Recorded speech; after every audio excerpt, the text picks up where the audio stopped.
अस्सलाम वालेकुम दोस्तों, कैसे आप सब। उम्मीद करता हूँ खैरियत से होंगे। मैं पठान नाजिम आप सभी का हेलो लर्निंग यूट्यूब चैनल पर खैर मकदम करता हूँ, वेलकम करता हूँ। जैसे कि आप सब जानते हैं कि सीटेट के फॉर्म फिल हो चुके हैं और आपका इम्तिहान 7 जुलाई 2024 को कंडक्ट करवाया जाएगा। इसी बात को मद्देनज़र रखते हुए हेलो लर्निंग एकेडमी पर सीटेट 2024 के इम्तिहान के लिए उर्दू, पेडागोजी और उसी के साथ साथ ईवीएस और दीगर जो है तो मज़ामिन की क्लासेस स्टार्ट हो चुकी है। यहाँ पर आपको सभी क्लासेस सिलेबस के मुताबिक मिलेंगी, यानी कि 100% सिलेबस करवाने की यहाँ पर कोशिश करवाई जाएंगी, वो भी फ्री ऑफ कॉस्ट। दोस्तों आपको जो है तो कोई भी पेड कोर्स लेने की ज़रूरत नहीं है। यहाँ पर आपको फ्री में मुकम्मल क्लासेस सिलेबस के मुताबिक दस्तयाब करवाई जाएंगी। और हमारी जो क्लासेस रहेंगी वो रोज़ाना सुबह 9 बजे और रात में 9 बजे आपको जो है तो डेली मिलेंगी।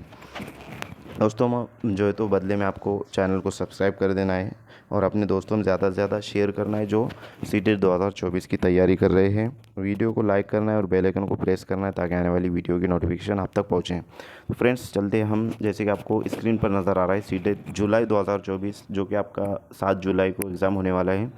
इन्वायरमेंटल स्टडीज़ की जो है तो हम आज क्लास लेंगे और उसमें पेपर फर्स्ट जो होता है उसमें इन्वायरमेंटल स्टडी होता है। थर्ड नंबर का जो है तो ये पार्ट होता है इसका, जो कि 30 नंबरात पर मुश्तमिल होता है। और ये जो पेपर है हमारा जो हम अभी लेने वाले हैं तो ये 21 जनवरी 2024 में जो सवालात पूछे गए थे ईवीएस के वो रहेंगे। तो चलते हैं हम पेपर की तरफ। जैसे कि आपको स्क्रीन पर नज़र आ रहा है इन्वायरमेंटल स्टडी पर्यावरण अध्ययन, ये पार्ट 3 यानी कि भाग तीसरा होता है। इसका फर्स्ट क्वेश्चन है, निर्देश दिया गया यहाँ पर कि निम्नलिखित प्रश्नों के उत्तर देने के लिए सही सबसे उपयुक्त विकल्प चुनिए। तो पहला जो सवाल है इसका अल बैरूनी के ताल्लुक़ से, और हम जो मैराथन लेने वाले इसका तो उसके अंदर डिटेल एक्सप्लेनेशन आपको जो है तो तमाम चीज़ों की करवाई जाएंगी। अल बैरूनी के बारे में निम्नलिखित कथनों में से कौन सा एक कथन सही नहीं है। सही उत्तर चुनें। नंबर 1, उसने अपने लेखों में भारत में तालाब बनाने की तकनीक की प्रशंसा की है। नंबर 2, अल बैरूनी जहाँ से आए थे उसे आजकल उज़्बेकिस्तान कहते हैं। नंबर 3, 1000 से भी ज़्यादा साल पहले वह भारत आए थे। और नंबर 4, उसने भारत के उस समय के तालाबों के बारे में कुछ भी नहीं लिखा। तो दोस्तों यहाँ पर जो आपका आंसर रहेगा अल बैरूनी के ताल्लुक़ से वो ऑप्शन नंबर 4 आपका राइट आंसर रहेगा कि उसने भारत के उस समय के तालाबों के बारे में जो है तो कुछ भी नहीं लिखा। ये क्योंकि सवाल में गलत पूछा गया है कि इसमें से गलत कौन सा कथन गलत है। 3 जो है तो ऊपर के सही है और लास्ट वाला गलत है, इसलिए आपका ऑप्शन नंबर 4 राइट आंसर रहेगा। नेक्स्ट क्वेश्चन है 62 नंबर का सवाल है कि निम्नलिखित में से कौन सी रणनीति भोजन थीम को पढ़ाते समय पूछताछ को बढ़ावा देती है। नंबर 1, भारत के विभिन्न क्षेत्रों में उपयोग किए जाने वाले विभिन्न परिरक्षित खाद्य पदार्थों के चित्र दिखाना। नंबर 2, छात्रों से विभिन्न खाद्य पदार्थों के चित्र एकत्रित करने के लिए कहना। नंबर 3, सैंडविच, शिकंजी, लेमन वाटर वगैरह को बिना आग के पकाने का प्रदर्शन। और नंबर 4, छात्रों से उनके परिवार के सदस्यों की खाने की पसंद का पता लगाने के लिए कहना। तो दोस्तों छात्र जो होते हैं, जो स्टूडेंट होते हैं वो घर पर होते हैं और थीम के ताल्लुक़ से, भोजन के ताल्लुक़ से तो जाहिर सी बात है कि छात्र जो है तो घर पे रहेंगे और घर के जो उनके फैमिली मेम्बर्स हैं उनको जो है तो वो पूछ सकते हैं कि आपके पसंद नापसंद की चीज़ें खाने में कौन कौन सी है। तो इस वास्ते आपका जो राइट आंसर रहेगा ये ऑप्शन नंबर 4 रहेगा कि छात्र से उनके परिवार के सदस्यों को की जो है तो खाने की पसंद का पता लगाने के लिए कहना। नेक्स्ट क्वेश्चन है 63 नंबर का सवाल है कि एक ईवीएस शिक्षिका ने अपने छात्रों को जानवरों के बारे में पढ़ाया और उन्हें निम्नलिखित कार्य करने के लिए कहा। ए, आसपास के विभिन्न जानवरों के नाम लिखिए। बी, विभिन्न जानवरों की गतिविधियों का अवलोकन करो। सी, अवलोकन के आधार पर जानवरों को श्रेणियों में वर्गीकृत करो। और डी, जानवर को परिभाषित करो। उपयुक्त में से कौन सा प्राथमिक स्तर के छात्रों के लिए उपयुक्त नहीं है। नंबर 1, केवल डी। नंबर 2 ए और सी, नंबर 3 बी और सी, और नंबर 4 केवल सी। तो दोस्तों यहाँ पर आपका जो ऑप्शन रहेगा, राइट आंसर रहेगा, वो ऑप्शन नंबर 1 जो है तो रहेगा, क्योंकि आसपास के विभिन्न जानवरों के नाम लिखिए। अब जाहिर सी बात है कि जो प्राइमरी क्लास के स्टूडेंट होते हैं, प्राथमिक स्तर के, तो वो जानवरों के नाम उनको जो है तो याद नहीं होते, लेकिन यहाँ पर विभिन्न जानवरों की गतिविधियों का अवलोकन कर सकते हो। अवलोकन के आधार पर जानवरों को श्रेणियों में वर्गीकृत करो, उसके बाद जो है तो जानवरों को परिभाषित करो। तो ये तमाम चीज़ें कर सकते हैं, लेकिन आसपास के विभिन्न जानवरों के नाम नहीं लिख सकते। तो ये आपका ऑप्शन नंबर डी जो है तो आपका राइट आंसर रहेगा। यहाँ पर ये जो है तो गलत हुआ है, तो ऑप्शन नंबर फर्स्ट यानी कि डी आपका राइट आंसर रहेगा, कि वो परिभाषित नहीं कर सकते, बल्कि नाम भी बोल सकते, नाम बोल सकते हैं आसपास के विभिन्न जानवरों की गतिविधियों को अवलोकन भी कर सकते हैं, और ये भी सही रहेगा।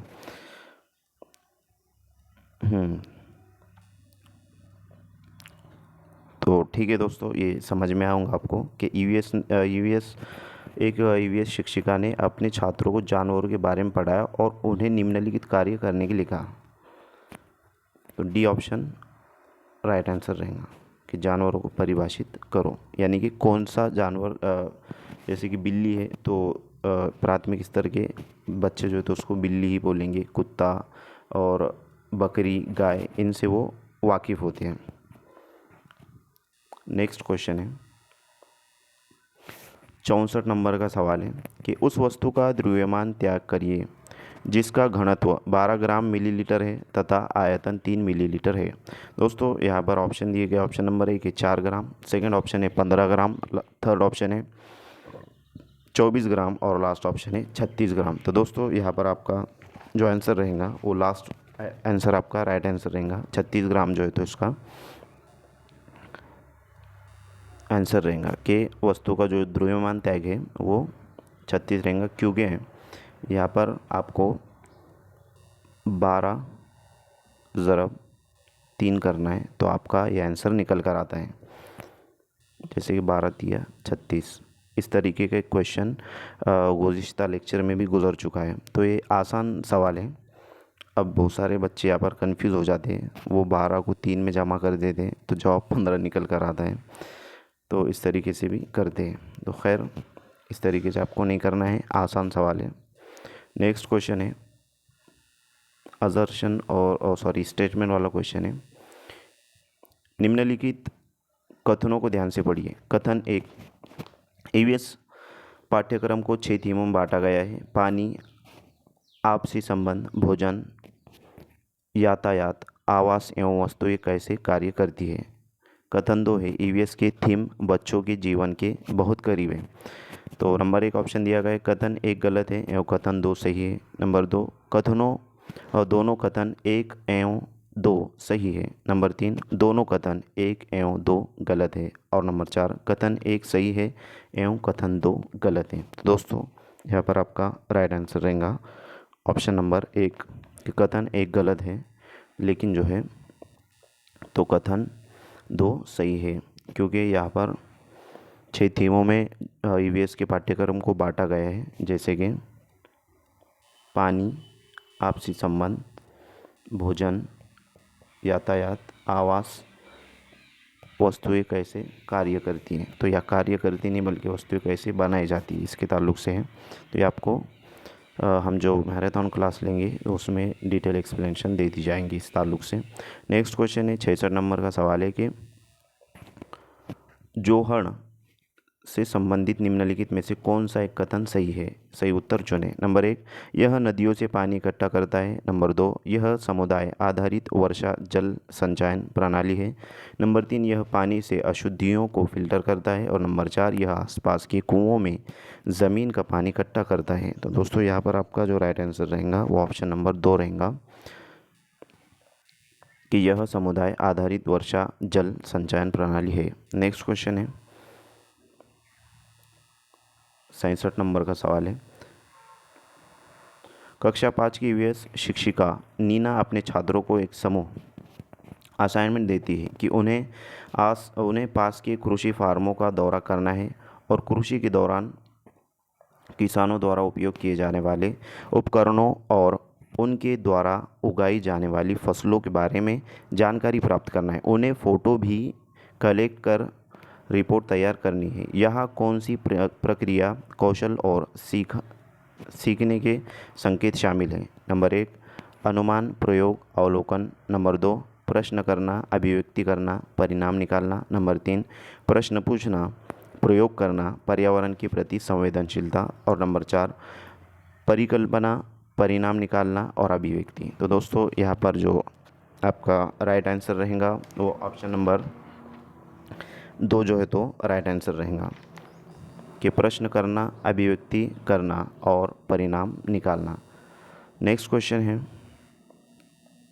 कि the territorial state of Haryana are, यानी कि हरियाणा के सीमांतवर्ती राज्य है, जिसको निकटवर्ती राज्य भी सीमांतवर्ती मतलब सीमा पे, बॉर्डर पर है। तो हरियाणा के जो टेरिटोरियल स्टेट है, तो यहाँ पर ऑप्शन दिए गए। फर्स्ट ऑप्शन है बिहार, पंजाब, उत्तर प्रदेश। सेकंड ऑप्शन है हिमाचल प्रदेश, राजस्थान, उत्तर प्रदेश।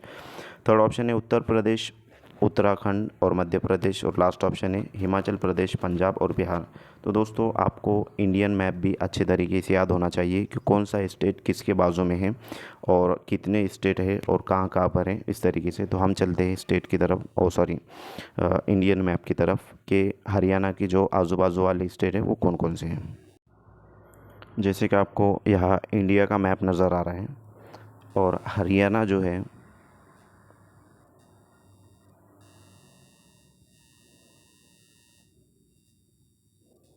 तो यहाँ पर हरियाणा है और इसके जो सीमावर्ती जो तो राज्य है, यानी कि आजू बाजू वाले, तो सबसे पहले यहाँ पर पंजाब है, उसके बाद हिमाचल प्रदेश है, उसके बाद उत्तर प्रदेश है और यहाँ पर जो है तो राजस्थान भी है।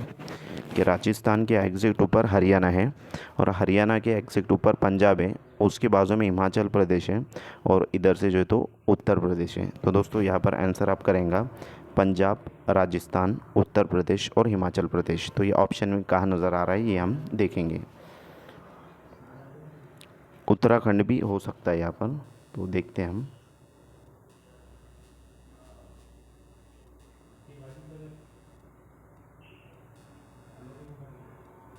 तो फ्रेंड यहाँ पर जो आपका राइट आंसर रहेगा वो ऑप्शन नंबर 2 जो है तो राइट आंसर रहेगा कि हिमाचल प्रदेश, राजस्थान और उत्तर प्रदेश 3 स्टेट यहाँ पर दिया गया है तो ऑप्शंस में, इसलिए जो है तो ये ऑप्शन आपका राइट आंसर रहेगा कि हरियाणा के सीमावर्ती राज्य है। नेक्स्ट क्वेश्चन है 69 नंबर का सवाल है कि निम्नलिखित में से कौन सा समूह प्राथमिक स्तर पर ईवीएस की थीमों को दर्शाता है? नंबर 1 आवास, यात्रा, चीज़ें हम जो बनाते हैं और करते हैं। दूसरा है मौसम, पानी, यात्रा। तीसरा है भोजन, पदार्थ, आवास। और लास्ट है परिवार और मित्र, यात्रा, प्राकृतिक संसाधन। तो दोस्तों यहाँ पर जो आपका आंसर रहेगा ऑप्शन नंबर 1 जो है तो राइट आंसर रहेगा कि आवास, यात्रा, चीज़ें हम जो बनाते हैं और करते हैं। तो यहाँ पर 6 थीमों के अंदर मौसम नहीं आएगा, पानी और यात्रा सही रहेगा, उसके बाद भोजन भी है, पदार्थ नहीं आएगा बल्कि आवास से रहेगा, और परिवार और मित्र, फैमिली एंड फ्रेंड ये भी है, यात्रा यानी कि ट्रैवल भी, लेकिन प्राकृतिक संसाधन ये नहीं रहेगा। तो इस तरीके से आपका जो फर्स्ट ऑप्शन है राइट आंसर रहेगा। नेक्स्ट क्वेश्चन है, इस पेपर के अंदर ज़्यादा जो क्वेश्चंस हैं वो तकरीबन थीमों से रिलेटेड पूछे गए, तकरीबन 4-5 सवाल हैं। तो इस 70 नंबर का सवाल है कि कक्षा 3 के एक ईवीएस शिक्षक एलेक्स ने हम चीज़ें कैसे बनाते। तो ये भी थीम से रिलेटेड क्वेश्चन है दोस्तों। थीम की शुरुआत करते हुए अपने छात्रों को कागज़ की रंगीन पट्टियों को काटने और पट्टियों को चटाई बनाने में मदद की। एक सुंदर चटाई बनाने के लिए किनारों को एक साथ चिपकाया जाता है। निम्नलिखित में से किस उद्देश्य से एलेक्स को अपने छात्रों को ध्यान केंद्रित करने में मदद करना चाहिए? ए रंग पैटर्न के बारे में सीखना और सौंदर्य बोध विकसित करना। बी इस गतिविधि को बुनकरों द्वारा की जाने वाली बुनाई से संबंधित करना। सी चटाई को बनाने की विधि के चरणों को याद करना। डी, आकर्षक रंगों के पेपर चुनना और स्ट्रिप्स को पूरी तरह से काटना सिखाना। नंबर 1 है ए और सी ऑप्शन से, नंबर 2 है ए बी और डी, नंबर 3 है बी सी और डी, और नंबर 4 है ए सी और डी। तो दोस्तों आपका जो आंसर रहेगा यहाँ पर कि एलेक्स जो है, तो इसके अंदर रंग पैटर्न के बारे में सीखना और सौंदर्य बोध विकसित करना, ये सही रहेगा। बी जो है तो इस गतिविधि को बुनकरों द्वारा की जाने वाली बुनाई से संबंधित करना, ये भी जो है तो राइट रहेगा। तीसरा जो यहाँ पर है कि चटाई को बनाने की विधि के चरणों को याद करना, तो यहाँ रोट मेमोराइजेशन आता है, याद करना, तो इसको याद नहीं किया जाता क्योंकि ये वर्क खुद से करना है और इसमें फाइन मोटर स्किल्स का यूज़ होता है। तो याद करने का इसमें जो है तो कोई कंसेप्ट नहीं रहेगा क्योंकि जो है तो पट्टियाँ किस तरीके से भी अलग अलग तरीके से काटी जा सकती है और चिपकाई जा सकती है, इसमें जो है तो कोई ऐसा सीक्वेंस नहीं रहेगा। और लास्ट वाला जो रहेगा तो डी, आकर्षक रंगों के पेपर चुनना और स्ट्रिप्स को पूरी तरह से काटना सिखाना, तो ये सही रहेगा। तो यहाँ पर ए, बी और डी ऑप्शन आपका राइट आंसर रहेगा, जो कि ऑप्शन नंबर 2 आपका सही जवाब है। नेक्स्ट क्वेश्चन है, ईवीएस की पाठ्य पुस्तकों को विद्यार्थी स्कूल के जीवन को उनके बाहर के जीवन से जोड़ने की एनसीएफ 2005 की सिफारिश को प्रतिबिंबित करना चाहते हैं। इसका अर्थ है, नंबर 1, शिक्षकों को पाठ्यपुस्तकों को शिक्षण अधिगम संसाधनों में एक संसाधन के रूप में उपयोग करने की आवश्यकता है। नंबर 2, विद्यार्थी ईवीएस के महत्वपूर्ण अवधारणाओं को याद करने के लिए बाध्य है। नंबर 3, पाठ्यपुस्तक ज्ञान का एकमात्र स्रोत है। और नंबर 4, पाठ्यपुस्तकें विद्यार्थियों को उनके आसपास के सभी स्रोतों के माध्यम से ज्ञान का निर्माण करने में सहायता करती है। तो दोस्तों यहाँ पर राइट आंसर जो आपका रहेगा वो ऑप्शन नंबर 4 जो है तो राइट आंसर रहेगा कि पाठ्यपुस्तक विद्यार्थी को उनके आसपास के सभी स्रोतों के माध्यम से ज्ञान का निर्माण करने में सहायता करती है, यानी मदद करती है। नेक्स्ट क्वेश्चन है, डॉक्टर मरीजों में मलेरिया की पहचान के लिए खून की जांच करने के लिए निर्देशित करता है। खून की जांच से, तो एक डॉक्टर है जो वो अपने मरीज़ को जो है तो मलेरिया की रिपोर्ट के लिए जो है तो खून टेस्ट करने के लिए कहता है, ये बताया गया है। तो खून की जांच से उसको क्या समझ में आता है, जब रिपोर्ट डॉक्टर साहब के पास आएंगे तो उसको क्या समझ में आएगा। तो फर्स्ट ऑप्शन यहाँ पर उसमें उपस्थित जीवाणुओं को पता चलता है, जीवाणुओं का पता चलता है। नंबर 2, उसमें उपस्थित हेमोग्लोबिन का पता चलेगा। नंबर 3, उसमें उपस्थित लोहा तत्व की मात्रा का पता चलेगा, यानी आयरन जिसको कहते हैं। और नंबर 4, उसमें मादा मच्छर के अंडों की उपस्थिति का पता चलेगा। तो दोस्तों यहाँ पर ये ऑप्शन नहीं रहेगा मादा मच्छर का, ये रॉन्ग आंसर रहेगा। ये जिन साहब का पेपर है उन्होंने जो है तो ये टिक मार्क किए हुए हैं। तो यहाँ पर लास्ट फर्स्ट ऑप्शन आपका राइट आंसर रहेगा कि उसमें उपस्थित जीवाणुओं को पता चलेगा, जिसके ज़रिए डॉक्टर को पता चलेगा कि पेशेंट जो है तो मलेरिया का है या नहीं। तो नेक्स्ट क्वेश्चन है यहाँ पर ऑप्शन नंबर 73 नंबर का सवाल है कि निम्नलिखित में से कौन बाल केंद्रित रणनीतियों को सबसे अच्छा दर्शाता है।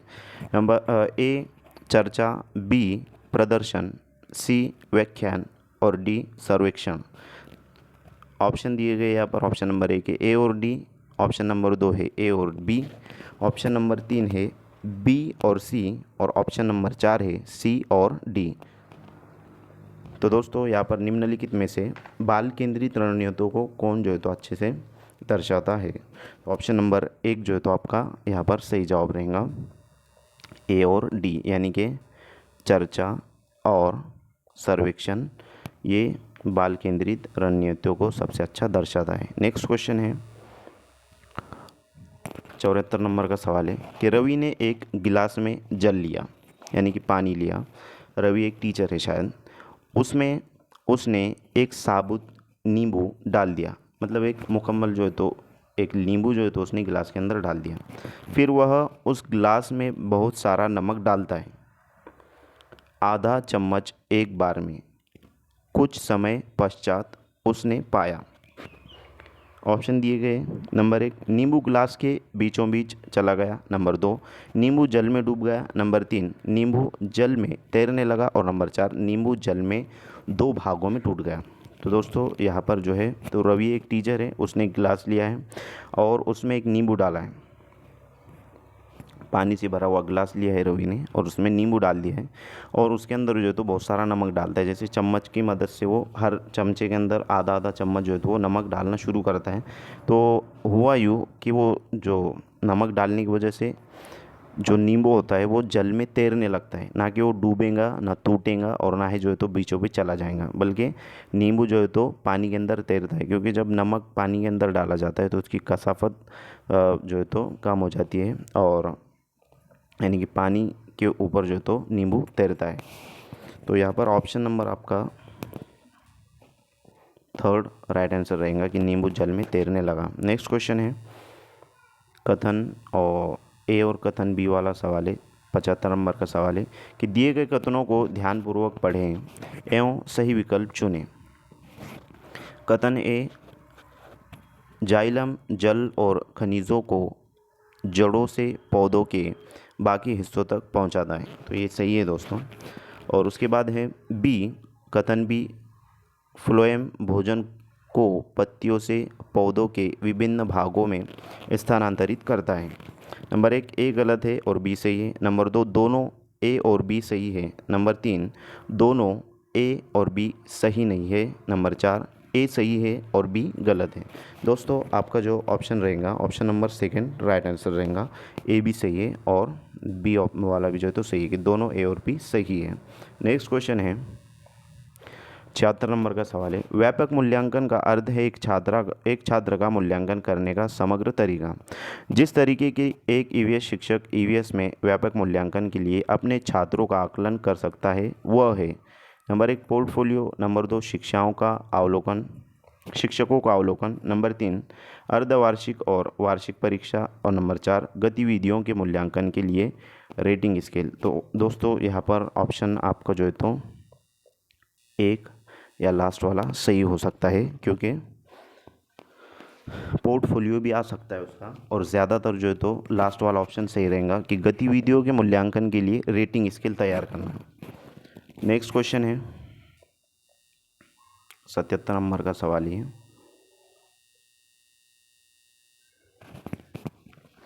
कथन ए तथा आर को ध्यान से पढ़ें तथा निम्नलिखित प्रश्नों के उत्तर दें।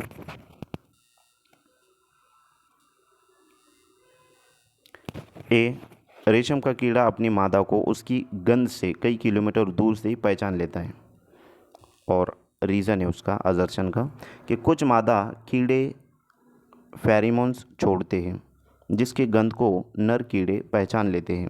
निम्नलिखित में से सही उत्तर चुनाव करें।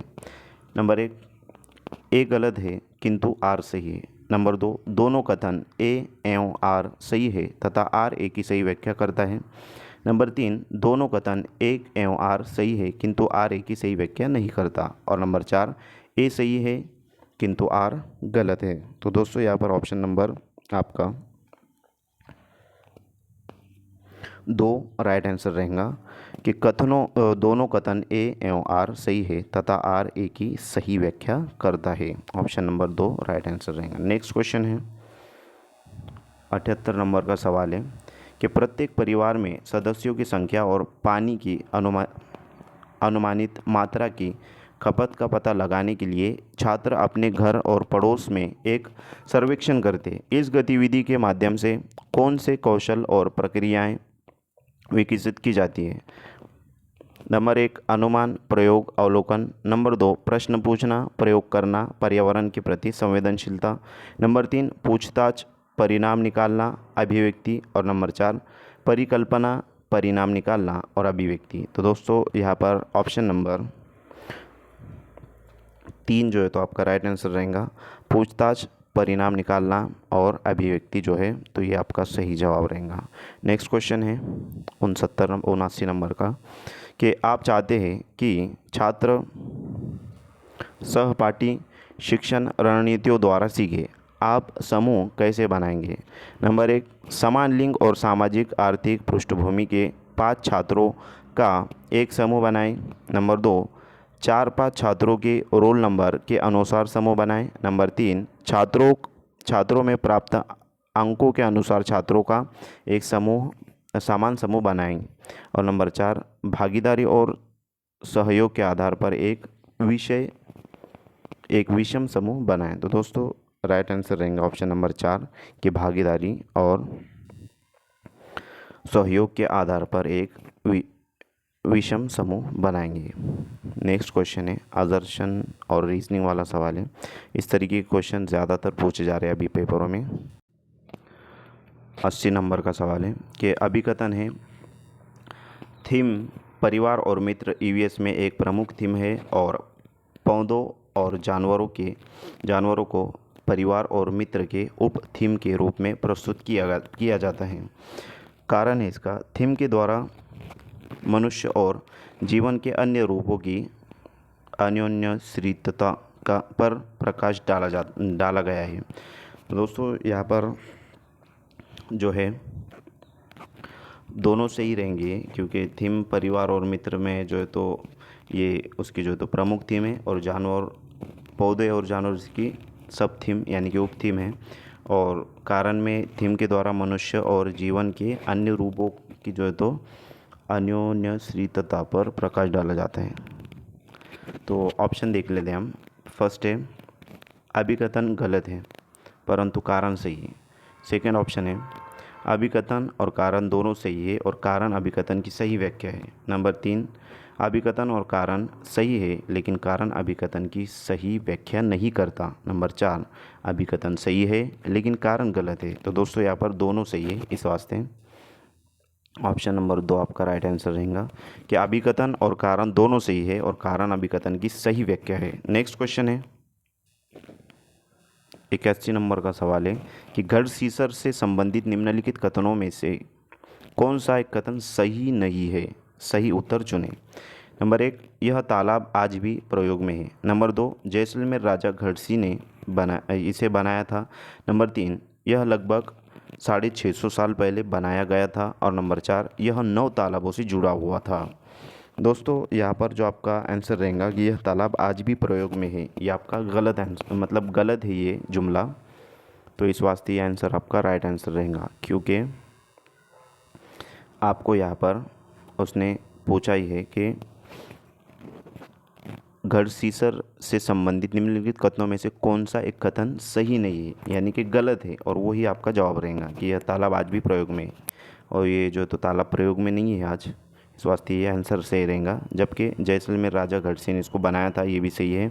और यह लगभग 650 साल पहले बनाया गया था, ये भी सही है। और यह 9 तालाबों से जुड़ा हुआ था, ये भी सही है। मतलब 3 जुमले सही होंगे और एक जो गलत होगा वही आपका जवाब रहेगा। नेक्स्ट क्वेश्चन है 82 नंबर का सवाल है निम्नलिखित कथन ए तथा कथन बी को ध्यान से पढ़ें तथा सही विकल्प का चुनाव करें। ए, लगभग 4700 वर्ष पूर्व सिंधु तथा इसकी सहायक नदियों के किनारे कुछ आरंभिक नगर फले फूले। बी, गंगा तथा इसकी सहायक नदियों के किनारे नगरों का विकास लगभग 1500 वर्ष पूर्व हुआ। नंबर 1, ए गलत है किंतु बी सही है। नंबर 2, दोनों ए एवं बी सही है। नंबर 3, दोनों ए एवं बी सही नहीं है। नंबर 4, ए सही है किंतु बी गलत है। तो दोस्तों आपका जो राइट आंसर रहेगा वो ऑप्शन नंबर 4 रहेगा कि ए सही है किंतु बी गलत है। नेक्स्ट क्वेश्चन है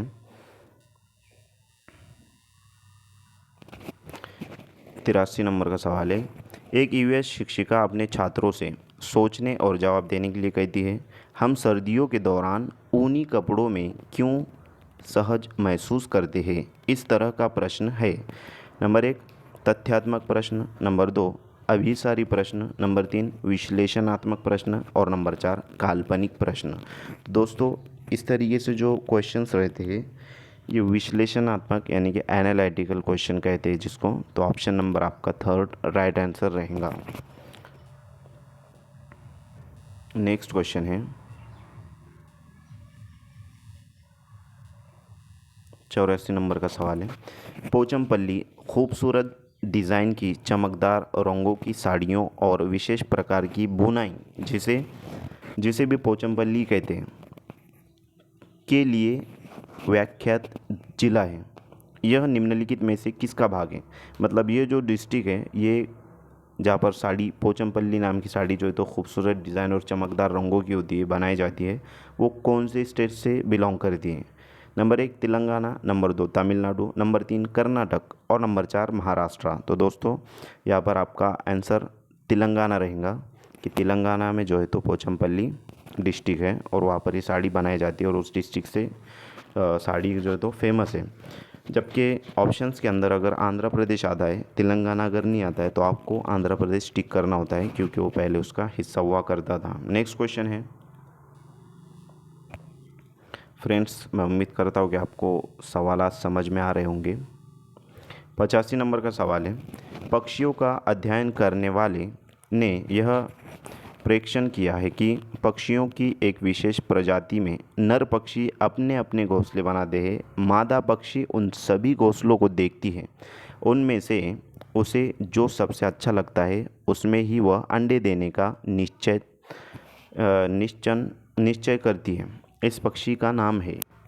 तो दोस्तों यहाँ पर जो नर पक्षी होता है, ये बहुत सारे जो है तो घोंसले बनाते हैं और उसमें से मादा पक्षी आती है, घोंसलों को चेक करती है और जो उसको अच्छा लगता है उसमें जाके वो अंडे देती है। तो ये कौन सा पक्षी है यहाँ पर ये बताया गया है। तो नंबर 1 है शक्करखोरा, नंबर 2 है दरचैनी चिड़िया, नंबर 3 है वीवर पक्षी और नंबर 4 है कलचिड़ी। तो दोस्तों वीवर पक्षी के ताल्लुक से जो है तो ये जुमला दिया गया है ऊपर का कि पक्षियों का अध्ययन करने वाले यह प्रेक्षण किया है कि पक्षियों की एक विशेष प्रजाति नर पक्षी अपने अपने घोंसले बनाते हैं और मादा पक्षी उन सभी घोंसलों को देखती है, उसमें से उसे जो सबसे अच्छा लगता है उसमें जाकर जो है तो अंडे देने का निश्चय करती है, मतलब अंडे देती है। तो व्यूअर पक्षी के ताल्लुक से फ्रेंड्स ये। नेक्स्ट क्वेश्चन है 86 नंबर का सवाल है, मधुमक्खियों के छत्ते के बारे में नीचे दिए गए कथनों पर विचार कीजिए। ए, मक्खियाँ शहद के छत्तों में रहती है। हर छत्ते में एक रानी मक्खी होती है जो अंडे देती है, सही है। बी, छत्ते में कुछ नर मक्खी भी होती है जो छत्ते के लिए श्रमिक के रूप में विशेष कार्य करती है। तो दोस्तों ये गलत होगा बी का। सी है, छत्ते में अधिकांश मादा मक्खियाँ श्रमिक मक्खियाँ होती है जो दिन भर छत्ते को बनाने और बच्चों को पालने का कार्य भी करती है, ये सही रहेगा। डी है, श्रमिक मक्खियाँ मक्खी शहद के लिए रस की खोज के लिए लीची के फूलों के चारों ओर चक्कर लगाते हैं, तो ये भी सही रहेगा। ए, बी और डी सही रहेगा। तो देखते हैं इसमें से सही कथन कौन सा है। तो यहाँ पर जो है तो सी, छत्ते में अधिकांश मादा मक्खियाँ श्रमिक मक्खियाँ होती है जो दिन भर छत्ते को बनाने और बच्चों को पालने का कार्य भी करती है।